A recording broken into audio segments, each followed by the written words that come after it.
My name's Lisa Lindsay, and I'm a registered dietitian.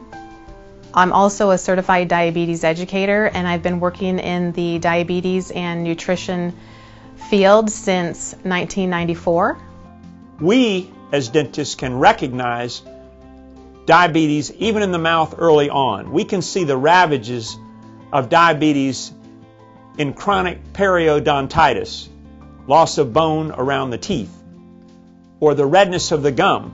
Any inflammation in the mouth is going to be an indicator for inflammation elsewhere in the body, whether that be heart disease, whether it be diabetes, whether it be an autoimmune disease, or some type of arthritis. The beginning stages of all those diseases are inflammation, and if someone has inflammation in their mouth, they're definitely bound to have inflammation elsewhere in their body. And I believe that the mouth is a way into the system.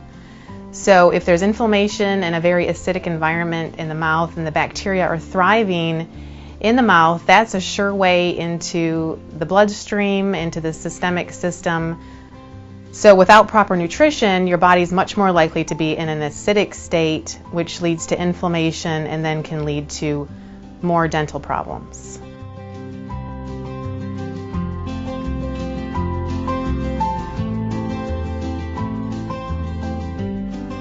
Diabetes in the endocrinology world and in the medical world is known as a progressive disease.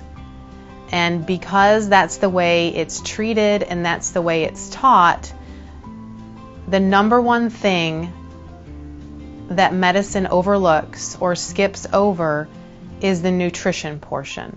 The only way we can actually treat diabetes in a holistic way is to first address the nutrition portion and look at what an individual is eating on a regular basis. Look at what they're shopping for in the grocery store, what's in their cupboards, what are they cooking for their meals, are they cooking, or are they always eating out?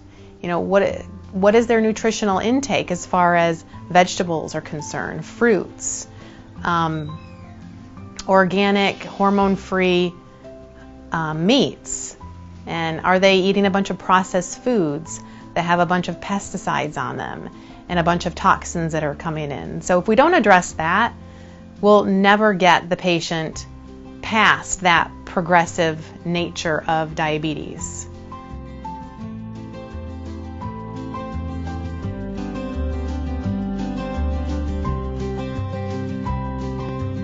There are different types of diabetes. The best way to test for them is through a blood test. The classic symptoms for type 1 diabetes would be extreme thirst, weight loss, very, very hungry, and just never getting your thirst quenched. And if these individuals don't seek help, they're going to go into a state that's called diabetic ketoacidosis, which can be fatal.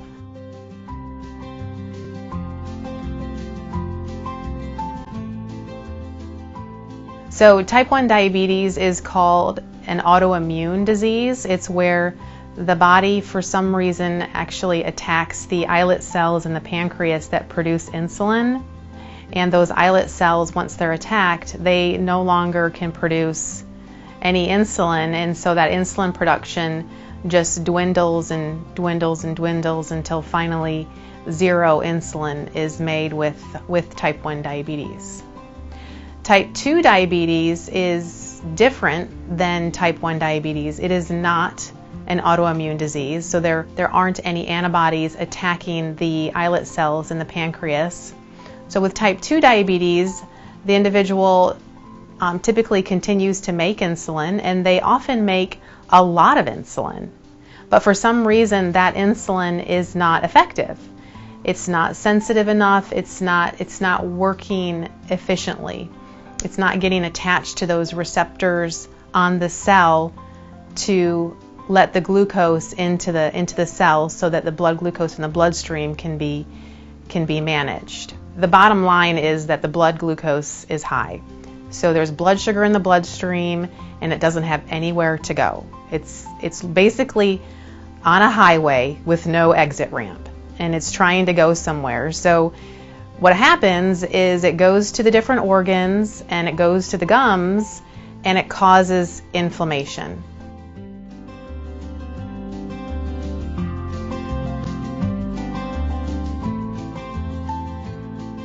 Well, typically when I first start working with a patient, I always ask them if they have any goals first, or if they have any concerns about their health. I always ask them, what do you want to talk about first? And typically, when you open that doorway, for someone to talk about what concerns them the most, that they'll tell you that I'm really concerned about being able to see my grandchildren. I'm really concerned about my weight. I'm really, concerned about how much chocolate I'm eating and the fact that I keep wanting more and more. So all of these concerns will come out, which will be an avenue to start discussing the foods that contribute to blood sugar. And the foods that contribute to blood sugar are going to be definitely your carbohydrate group. So we really, really get down to the nitty-gritty of how many carbohydrate foods are coming in and what kind of carbohydrates are they. There's healthy carbohydrates, there's non-nutritional, or I call them kind of empty carbohydrates. I mean, sugar in a sugar bowl is a carbohydrate. Does it offer you any nutritional value? Absolutely not. It's just empty carbohydrates. It's empty calories. It doesn't do anything for your health. So we really take a look at what they're eating, and I start to figure out what they're willing to give up or scale down. If it's not give up, then we want to scale it down.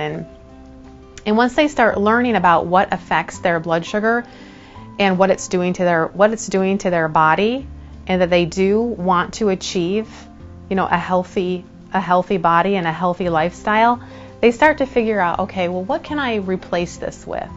And so then we talk about starting to replace things with healthy fats and more vegetables and lean meats. And we start talking about fat sources such as nuts, such as avocados, and start to talk about vegetables that they like. And then that leads to talking about recipes. Well, how are you going to cook these? Do you like cooked vegetables? Do you like raw vegetables? Because somebody is much more likely to do something if they actually enjoy it and enjoy the taste of it. So you have to figure out what's doable for them based on how concerned they are about their health. And then that leads to a discussion about activity. There is one truth to exercise with diabetes, is that the muscle cells themselves, they don't really need insulin to take up glucose. They will do it all by their lonesome. Other cells won't. They have got to have insulin there to open up that door to let blood sugar, come in. So that strength training, for example, 2 to 3 times a week strength training, accompanied with other days where you do walk and do other activities that are more aerobic activities, whether it's walking or running or bicycling or swimming or working really hard in your garden, doing lawn work that's pretty strenuous. You accompany that with some strength training exercise, and you're going to be able to manage your blood sugar much better. And you're going to also decrease the risk for heart disease. You're going to decrease your risk for cancer, and all of those disease states are going to be reduced.